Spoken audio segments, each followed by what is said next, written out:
Alléluia. Amen. Mais comme le pasteur a dit, mieux vaut la fin d'une chose que son commencement. Mieux à Seiko et qui na 6e tour, et na 7e tour. Amen. La main a comme qui pète. Le col en dessous, il y a bébé dans masika. La 6e nage, mais la 7e nage. Amen. Alléluia. Amen. Dieu aussi se reposa. La 7e jour. Alléluia. Alléluia. Amen. Donc déjà l'aujourd'hui, je crois que nous avons ça makambo ya bien makas. Amen. Matthieu chapitre 8, verset 23 à 27. Tout ça la mokana matalu mokapona mondi talatala na tukuni balazo tanga mona lingala. Pour te comprendre mon Dieu.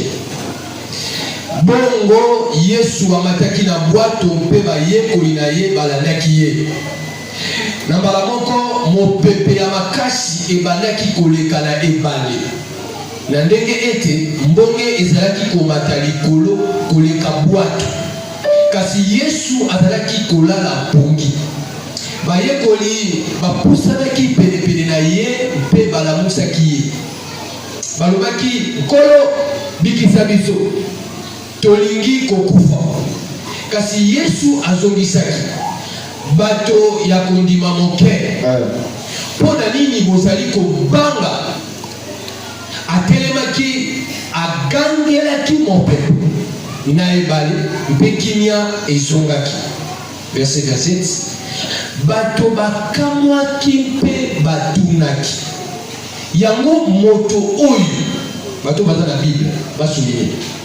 Yango moto oyo azali nani pour ete mopepe na ebale etosali. Et le peuple de Dieu acclame la parole. Verset 14. Romains chapitre 8 verset 14. Mpambate ba oyo batambolisa na molimo ya Nzambe bazali bana ya Nzambe. Amen. Mpambate na bandeli ba oyo batambolisa na molimo ya Nzambe bazali bana ya Nzambe. Yebisa ndeko na osamwa na Nzambe. Osamwa na Nzambe. Osamwa na Nzambe. Osalimwa na Nzambe. Et ce soir nous allons partager un thème d'assurance. Un thème qui va amener quelqu'un à relever la tête, à être trop sûr de lui-même. Un thème d'espoir qui va chasser des doutes, qui va chasser la peur, qui va tout chasser. Et c'est ce thème-là, je l'ai intitulé Je suis fils de Dieu. Et c'est quelqu'un peut se frapper la poitrine. Je suis fils de Dieu. Je suis fils de Dieu. Parce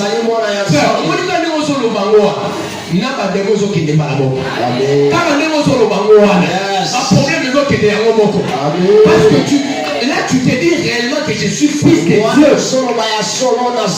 Alléluia. Amen. Laisse-moi te dire ce soir.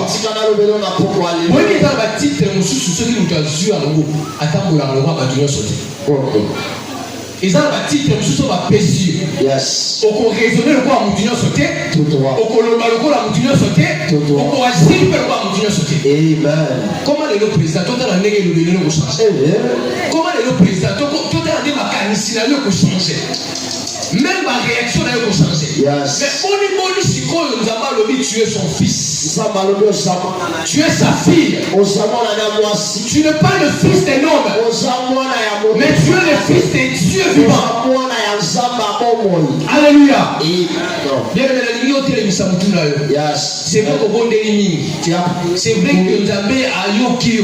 La limite pour nous la retraite. On a l'assurance aux amours de Nzambe. Tu es un enfant de Dieu. Tu es un enfant de Dieu. Tu es un fils de Dieu. Alléluia. Amen. On a les choses d'autres temps là. On a dit que texte on a tout le temps on dit bah donc soit Yesu a gagné mon pépé tout a gagné le papa. Yes. Mais là la signe qu'on a.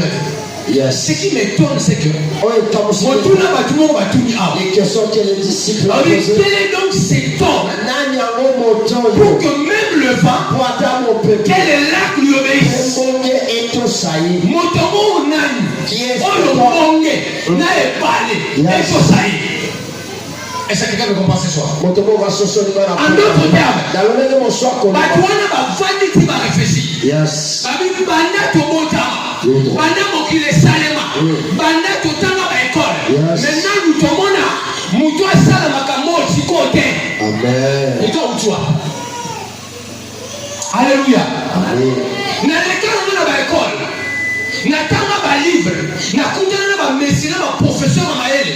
Maintenant nous faut calmer mon PPP et balayer et tout ça. Personne. Soit là mouton va mona on sait que personne. Mouton dans la dimension sous. Amen. Alléluia. Amen. Na libota na yo. Dans ma famille. Na quartier na yo. Et c'est quand on ça.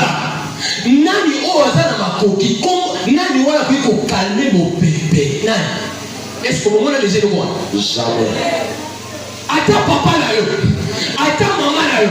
Mon côté, à coquille pour calmer mon pépé, fait à calmer et balai. Azate. Tout droit. Alors, elle, mon code, la bonne ça va raison. Il y a mon ami dans mon tour, on a 7 jours à soumission. Nous avons à faire étonner tout le monde. Amen. Alléluia. Amen. Attends, nous sommes allés au Kamoyo. Yes. Le légué beaucoup bateau va Kamo Yesu. Yes. Bateau on a fait au Kamo Vina yo. Amen. Est-ce que tu me comprends ce soir? Montoni oyo. C'est qui c'est toi? Montoni oyo. C'est qui c'est toi? Oyo a coquille pour calmer mon pépé. C'est dit à quelqu'un ce soir que les gens de ta famille seront étonnés. Les gens de ton quartier seront étonnés. Là où tu travailles, ils seront tellement étonnés. Alléluia. Je commence bien. Écoute-moi très bien. Avant, tu n'as pas qu'à moi. Pour avoir un étonnement. Pour pas qu'à moi. Mon toni oyo. Oyo même bon les autres ça. Avant, moi certainement va comprendre le mot. Avant, Yesu a calmé mon père. Bien aimé. Abikisa qui monte moko ya maladie ya maba. Frère, maladie ya maba est malade à facilité. PTT. Très difficile. Le la corona. Le la sida. Impossible moto normal abikisa maladie ya maba l'époque. Jamais. Après maladie ya maba, Yesu abikisa qui monte moko ya paralytique. Azaki serviteur la santé. Frère, on dit à ta mère que tu as un AVC dans l'hôpital pour nous dire que ça mouton a sali hémiplégie, c'est-à-dire nos bons qu'on a reconnu ça a été sa facilité. Attends, on s'y met dans ma vie, mais à côté il y a toujours un défaut. Là c'est quel toujours. Ça veut dire qu'il y a un cas de facilité. C'est des cas compliqués. À quel endroit où il y a belle-mère, il y a Pierre. Fièvre, on est yon collègue qui est bataille et délai. Habit qui s'y tient. La Bible dit encore ceci. Amemeye batémoniaque nyonso. Batémoniaque. Mouton a possédé le milieu mon abbé. Mais ma bébé mouton a saigné. A pémana qui va démonios. Yango bomoni tina. Tiba babi. Yango motoni oyo. Oyo ata mon père. Na ebali sanini. Et tout ça y est. C'est une autre dimension. Yes. Aux amours de Nzambe. Mais tout le monde de la Samoa de Nzambe. Je ne suis pas n'importe qui. Je suis un fils de Dieu. Alléluia. Alors regardez une chose. Yesu a testé par Yekolina. Yes. À tout le monde, tout le monde, lui, bon, ça va. Tu vois, il a dit non. Pour moi, les miracles sont dans ça. Oui. Pour moi, les démons vont ok. Les chasseurs de démons, les peuples vont monde. Les affaires de fièvre, les mais bino boyo kakani ba tu ba wana tina na que tu fous de moi. Alors écoutez la réponse. Ba monsieur ba benga mo Jérémie. Monsieur ba benga Moïse. Noah, Moïse, Élie. Abi amo, donc ngali. Mais ce qui est plus curieux la question là. Ouais ça. Boyo kakani ni ba tu ba lo ko ngai mwana ya moto. Moi les fils de l'homme. Yoka bien. Écoute très bien. A préciser le point important. Yes. Abi ba tu ba lo bakani. Pona ngai mwana ya moto. Yes. Ça veut dire que moto na ko simba. Na ko kipe ko tinda akokipe ko yoka nzala akokipe ko bela. Mwana moto akotami na kisanga ya papa to ya mama. Amen. Azana na kila pena na mai. Batu ba lo bakani pona ngai. Après, si il y a une comparaison, parce que Jérémie, Moïse, Élie, à cause de qui bonne réponse. Il dit aux disciples, vous et moi, silence. Mais curieusement, la Bible dit ceci. Le Père dans le ciel, le Saint-Esprit, il vient révéler à Pierre. Alors, attention, au monde il n'y a qu'un fils de l'homme. Mais à Zande, le fils de l'homme, il y a aussi le fils de Dieu vivant. En d'autres termes, alors que nous sommes tout ce que tu fais, fils de l'homme. Amen. Quand on a des démons, ils sont fils de l'homme. Non, il le fait paralytique, fils de l'homme. Amen. Mais c'est le fils de Dieu qui opère dans une dimension très élevée. Est-ce que quelqu'un me comprend ce soir? C'est le fils de Dieu. C'est le fils de Dieu. Amen. Il y a des gens qui t'appellent Karine. Ils t'appellent jeté. Patrick. C'est pas un problème. Mais on va donc ignorer. C'est que quand il a eu en toi, on a la sémence, on a la race, l'ensemble de rose et du colon au-dessus de tout. Tout. Jésus. Est-ce que quelqu'un me comprend ce soir? Tout le monde a beauté, frère. Demandez aux sorciers, ils vous diront quand ils voient un chrétien.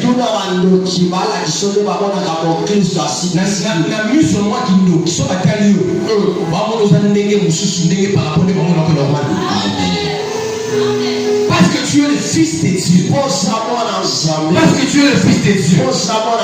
Les gens ne connaîtront jamais ces secrets. Il n'y a que le Père qui connaît ces secrets. Il n'y a que le Saint-Esprit qui connaît et qui dit à ton cœur que tu es un fils de Dieu. Moi, Kosi, Aza Kosi. Moi, Meme, Aza Meme. Moi, Nzamba, Aza Nzambe. Si tu comprends ça, quand toi aussi ça arrête de drôle, nous on se connaît le bossu dans le ton cas. Pourquoi? Parce qu'en fait, on renouvelle l'intelligence. Tu es sûr que moi, la maladie, tu peux attaquer le fils de l'homme, mais tu n'attaqueras jamais le fils de Dieu. Donc on a bien. Différence entre fils de l'homme et fils de Dieu. Le fils de l'homme peut tomber malade. Il peut manquer à manger. On peut l'envoûter. On peut le tuer. Il peut manquer le travail. Mais le fils de Dieu, lui devant la maladie va se soumettre. Le chômage va se soumettre. La sorcellerie va se soumettre.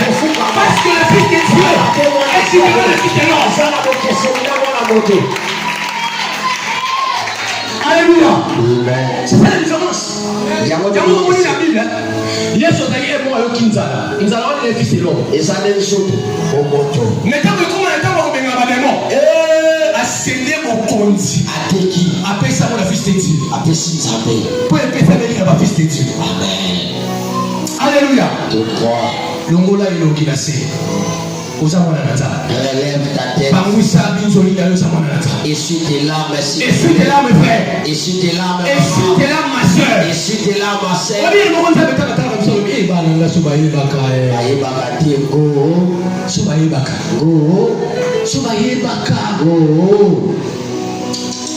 Non, je vais choquer quelqu'un. Qui peut me dire mieux que Jésus est le fils unique de Dieu? Qui est d'accord que Jésus est le fils unique de Dieu? Oui. Tout le monde s'appelle. Tout le monde s'appelle. Qui peut me confirmer que Jésus est le fils unique de Dieu?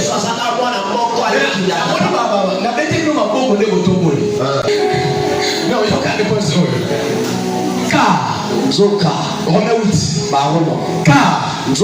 tous ceux qui sont connus par l'Esprit de Dieu sont, maintenant la pluriel, sont fils de Dieu. Yesu azalaki fils unique avant la croix. Amen. Mais après la croix, azwi bandeko nyonso wana nakokomi bafils de Dieu. Yango bomoni na Ancien Testament ntango bazalaki na bana te bazalaki na peuple. Yango bomoni bazalaki incapable ya kochasse bademo, incapable ya kokeli malade. Mais ntango Yesu akufi, bato nyonso badimeli Yesu. Eke bolimo mosantu kotikela na bango bakomi bana na Nzambe. Capable ya kobenga bademo, capable ya kochasse maladi, capable ya kobenga na prophète. Jésus n'est plus le fils unique, frère. Jésus est le fils unique. Nous sommes tous le fils unique. Nous sommes le fils de Dieu. Alléluia. Ça c'est quelque chose qui est extraordinaire. Et nous avons droit à un miracle. Nous avons droit à un démon. Nous avons droit à un trouble de la famille. Quand va imposer à mon côté. Non. Quand va savoir la peau. Mais tu es le fils de Dieu. On a droit à causer la miracle. Il y a même esprit qui demeure en toi. N'absurde pas ma yeux, on a faut bien grand pasteur. Dieu me joue moi on a zéro. Il faut bien le pasteur. Mais tu es le fils de Dieu. Tu es le Saint-Esprit à toi. Tu peux dire à la fièvre sort. Et puis la fièvre part. Parce que tu es le fils de Dieu. Alléluia. Alléluia. Écoutez 1 Jean 5, ça c'est. Parce que tout ce qui est né de Dieu, triomphe du monde. Je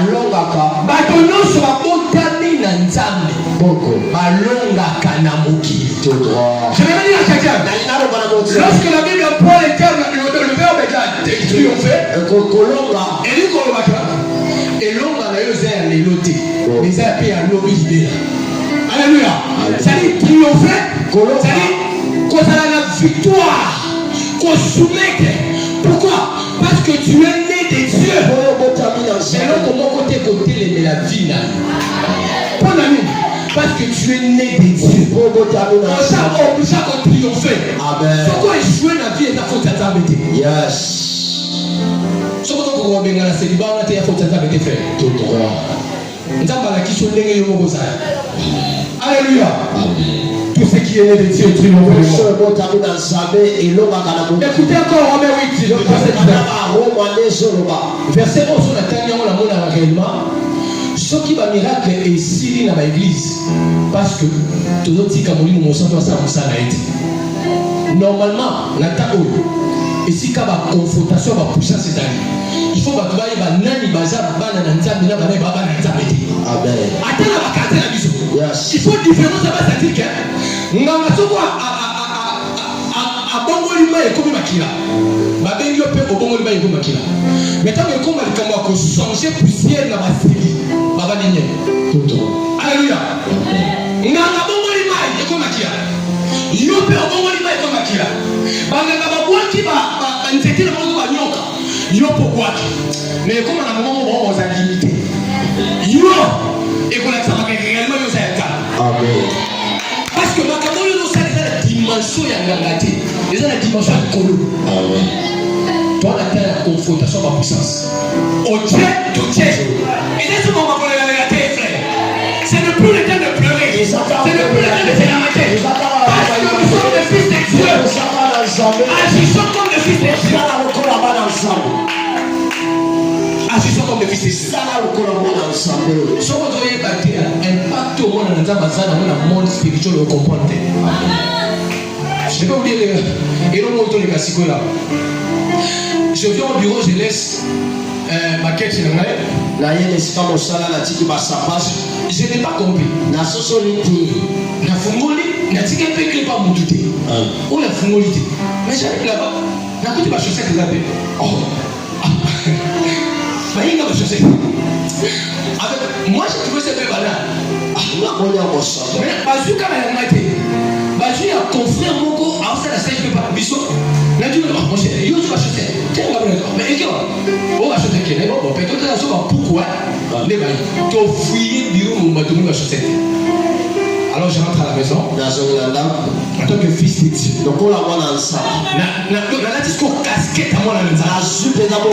Et j'ai commencé à prendre l'autorité sur les noms que vous savez.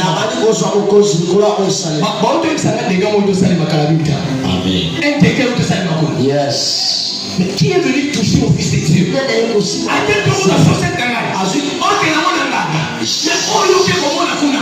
On ne touche jamais le fils de Dieu. On ne touche jamais. Parce qu'il est le fils de Dieu. Relève ta tête, ma soeur. Relève ta tête, mon frère. Tu es le fils de Dieu. Ah, tu as chaussé toi qui es là-haut. Mais on les a quatre dans les ticales. Alléluia. Écoutez ce passage. Aussi, la création attendait avec un ardent désir la révélation des fils de Dieu. Mon Dieu, et José et mon Iseli, il n'y a pas d'ensemble. Frère, mon Kilezo, c'est là-bas mon aïe, et si quatre des mois, ça y est, mon Kilezo, c'est là mon aïe, et si quand on va dans la place, on a comme un mal à l'aise. Parce que le fils de Dieu est là. Mon Kilezo, c'est là. Les gens qui sont malades, les malades, la famille, malade, il y a un mot qui est cédé. Ça, tu vas imposer en Maboko. Parce qu'il y a la présence d'un fils de Dieu là. Ça, c'est ce que Dieu attend de nous, frère. Comme ça, au moins, dans ma spiritualité, nous devons être simple à la Amen. C'est qu'il y a un chrétien, on a un assemblée dans la qualité de frère. Non, non. Si vous voyez le monde spirituel, vous devez comprendre dans la dimension de l'écolo. Et ça, le coup, la aigle. Aigle, la coquille, jamais vous comptez une petit poussin. Mais aigle, la coquille, aigle. Le ligne, il y a pour moi, il y a des gens qui sont pour moi. Le ligne, il y a pour moi, il y a des gens qui sont pour moi. Aigle, dans la nature. Tu es le fils de Dieu, frère. Ce qui te menace là, c'est impossible. Écoutez quelques vérités, frère. Quelques vérités. Vérité liboso yo kangaba to balo okomonde là. Les surnaturels, les choses difficiles, les choses qui sont impossibles, ne sont pas faites pour les fils de l'homme. La Bible dit, ils ont comme ma classe. Bah on va bien dire surnaturel. Yes. Oh il est qui la kamaï na makila. Et ça les mis pour na mutité. Amen. Les surnaturels, est fait pour les fils de Dieu. Donc on a dit bien. Si on c'est la nzamba personne on a facile dans Dieu sait que tu es son fils. Il faut que tu appelles les locaux dans la dimension où nous connaissons. Amen. Accepte des choses difficiles. Dis-moi comment pas. On les a mis au labichou. On lui a pas cas difficile. On lui a pas chose impossible. On lui a oh qu'il est le mari. Le fils de Dieu est capable de résoudre ce problème. Vous savez, ma prière est que de voir beaucoup de gens venir auprès des fils de Dieu pour retrouver ma solution. Parce qu'on va y retrouver solution par la biso. Amen. Pour nous autres, les gens ont un problème difficile. Impossible, on va tout aller mal. C'est ça les fils de Dieu. Les surnaturels n'est pas fait pour les hommes. Papa Nao a commencé à Makamoyo à la Sikote. Quand on est là, à Makamoyo à la Sikote. Parce que toi, tu es le fils de Dieu. Alors monte à la dimension. Monte à la dimension, frère. Amen. Les surnaturels n'est pas fait pour n'importe qui. Écoutez les vérités. Les ténèbres n'ont pas peur du fils de l'homme. La maladie n'a pas peur du fils de l'homme. Le chômage n'a pas peur du fils de l'homme. La pauvreté n'a pas peur du fils de l'homme. Et même la stérilité n'a pas peur du fils de l'homme. Mais tout ce que je viens de citer, ils ont peur du fils de Dieu. Et donc, comment tu dois résister pour cela? Il a dit ça, ma colonne. Les ténèbres n'ont pas peur. Les ténèbres n'ont même pas peur. Si on connaît sinon aux arbres, le col, papa et maman, on est capable de combiner les sous-mois et canaux depuis longtemps tu te trompes. Seul le fils de Dieu. On a la dimension, on a la cigarette, le moins à le moins. Esprit à moi, mais si tu es encore dans la chair, avec les sangs, en tout en question, Je connais Jésus. Je connais Paul. Mais toi qui es-tu? Qui es-tu? Monte dans cette dimension. Tu es le fils de Dieu, frère.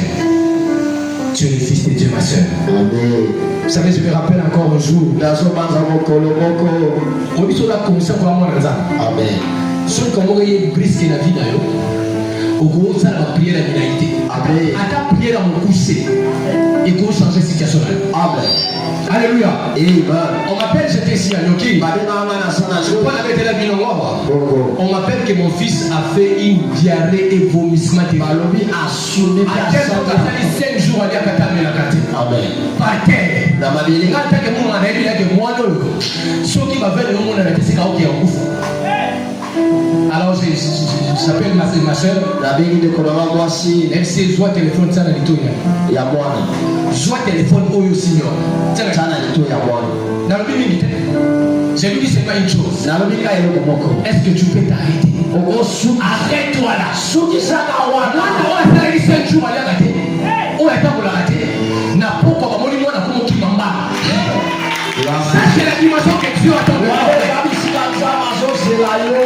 Si tu n'opères pas parce que tu es encore fils de l'homme, mais comme si on ose appeler la fils de Dieu. C'est pourquoi je dis que le surnaturel n'est pas fait pour le fils de l'homme. Quand on est dans mon frère, et ça lui pose la bateau à la main dans la kilate. Jamais. Et c'est pour la balle dans la table. Tout droit. Si c'est le victoire des autres, on va passer l'unité, on va passer les autres sur pas.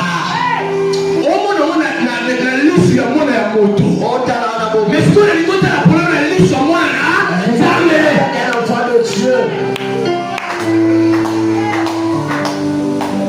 Troisième vérité. Écoute, la plupart des problèmes où ils ont la vie de l'issue, tous sont comme on a des gars normalité. Ils ont un problème spirituel. Je le vois même à l'hôpital. La majorité des malades au bâtiment côté à l'hôpital. Ils ont normalité. Ils ont malade à la mine gangate. Occupez sa traitement, mais il n'y a rien. Il y a des maladies qui sont spirituelles. Vous pouvez imaginer que cette femme-là qui était courbée. Vous pouvez imaginer qu'il y avait un démon de décoller. Qui pouvez imaginer? La plupart des problèmes de la vie, ce sont des problèmes spirituels. Amen. Ce qu'on a, il y a moins de la moto. Au colon, on va Amen. Il faut mettre la dimension de la table. Amen. Alléluia. Amen.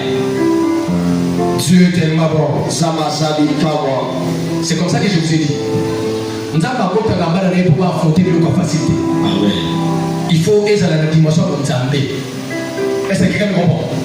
Quand Dieu engendre ses enfants, c'est pas pour résoudre les petits problèmes. C'est pas pour résoudre des choses simples. C'est pas pour résoudre des choses que tout le monde peut faire.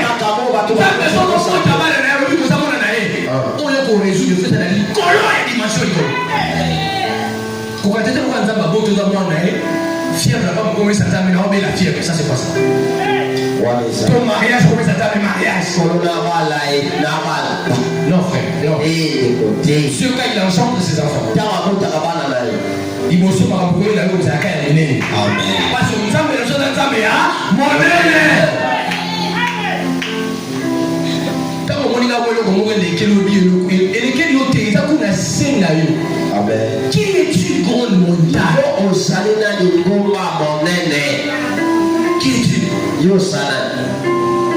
Ah, Dieu est tellement bon. Moi, il y a un principe pour mon kilo, tu vas y barater. Les spirituels dominent sur le physique. Alléluia. Amen. Mon livre Konzaka, Onyo Suzaya, Osusu. Maintenant, le plus fort domine sur le frère. Et le grand domine sur le petit. Alléluia. Amen. Ceux qui sont faibles sont soumis par ceux qui sont forts. Ceux qui sont petits sont soumis par ceux qui sont grands. Ils ont développé le monde spirituel. Les fils de Dieu sont sont au-dessus de tout ce que l'homme peut affronter. La manière de le Fils de Dieu. Azali Kolo. Il y a ma camoufle sur les kilomètres. Alléluia. La ligne soit esprit dans la pourquoi. Et tu es le Fils de Dieu. Parce que le Saint-Esprit a fait de toi le Fils de Dieu. Et Saint-Esprit a fait de toi le Fils de Dieu. En quoi le Fils de Dieu est fort plus que tout, et plus grand plus que tout. Alléluia. La première raison il faut aimer, parce que tu es né non pas par la chair ni par les sangs, mais tu es né par l'Esprit de Dieu. Il y a un moment de moi qu'on existait. Pour y aller voir la dimension de côté. Il y a un ange dessus, mais il y a un esprit. Mais moi, je sens que tu as 4 dinayo. Amen. Et il t'a fait Fils de Dieu. La première raison, c'est parce que tu es né de Dieu. La deuxième raison, c'est parce que tu es conduit par l'Esprit de Dieu. Parce que tu es conduit par l'Esprit de Dieu. Mais je ne peux pas toucher les CD parce que hier le pasteur a fait encore, il a matraqué l'icône. Mais en quoi les filles de Dieu sont grands et ils sont aussi plus forts? Il y a quelque chose que beaucoup de gens négligent. Attendez toi aussi ça retraite. Bon, moi, nous avons répondre de bambou, mais nous avons répondre de bambou. Et il y a un facteur important. Yes.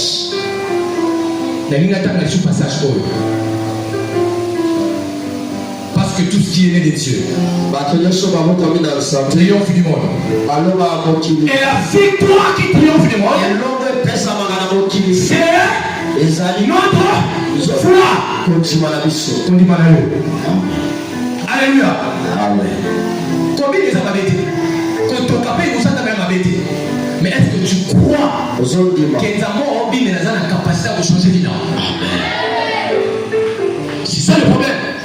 Que la foi, frère, attend de ses fils. Attends la confiance.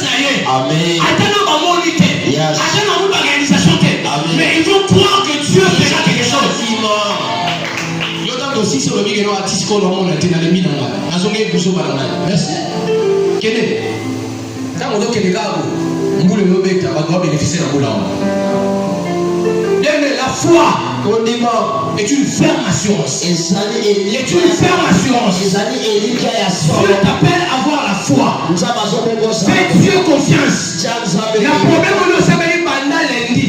La situation pendant lundi. Crois que Dieu est capable de changer ta situation, de changer ta vie.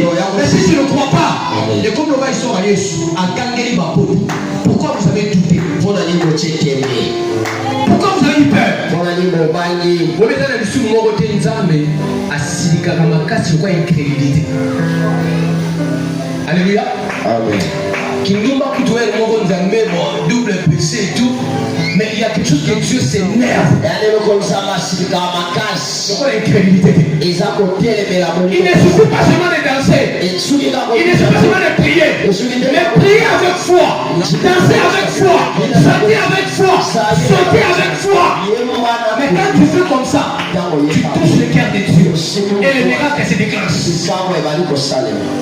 Vous comprenez que quand vous êtes sur le côté, à côté il y a 1000 personnes. Quand tout le monde ne voit pas ma vie.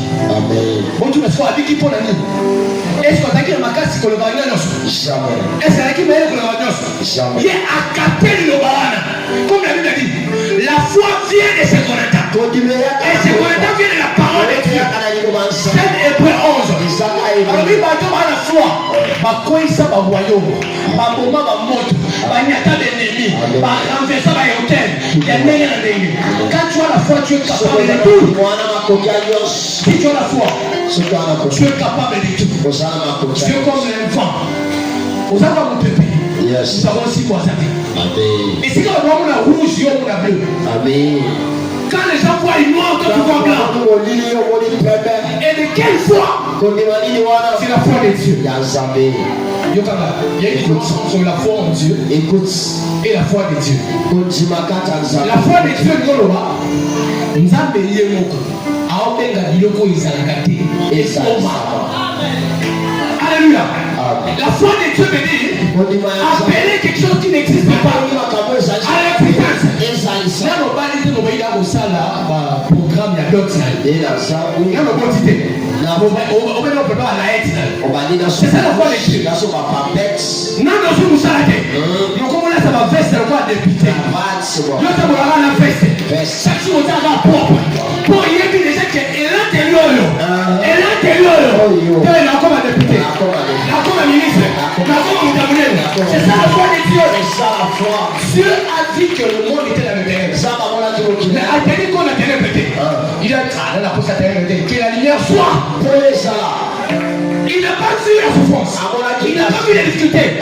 Mais il a dit des bonnes choses. Il a dit que la lumière soit et la lumière fut. Est-ce que quelqu'un veut commencer sur ça c'est la foi de Dieu. Il y a une droit matin la dimension à l'élo. Quand on regarde l'obi, on a l'esprit à moi dans le temps. Pour il est là, il a rajouté. Alléluia. Combien il a rajouté, frère? Combien il a rajouté? Les fils de Dieu triomphent toujours. Peut-être au va bien. Frère Papi, apparemment c'est comme si on a comme fils de Dieu. J'ai béni Dieu parce que quand je fais les images de l'eau, il y a ma qui qui maille. Je me suis rendu compte que la société quand les bazawana, n'a moi qu'on dit ma le col la graine, le col la capable, il y a changer ma famille en bas. Ça n'a pas dit que moi dans la foi, non. Attaque comme Kéouane le Simbi. Au même ici, mon internet. Au même ici, ça n'a pas ça. Tout droit. Et ce soir, Dieu, c'est dire à quelqu'un, relève ta tête. Tu es le fils de Dieu. Tu es né de Dieu. Tu as été appelé à triompher. À triompher par le Saint-Esprit. Est-ce que tu peux te lever là où tu es? Lève-toi. Lève-toi. Est-ce que tu peux bénir le nom de Dieu ce soir? Parce que tu es devenu enfant de Dieu. Parce que tu es le fils de Dieu. Parce que tu es maintenant grand. Parce que tu es maintenant fort. Parce que tu es le fils de Dieu. Dis merci à Dieu.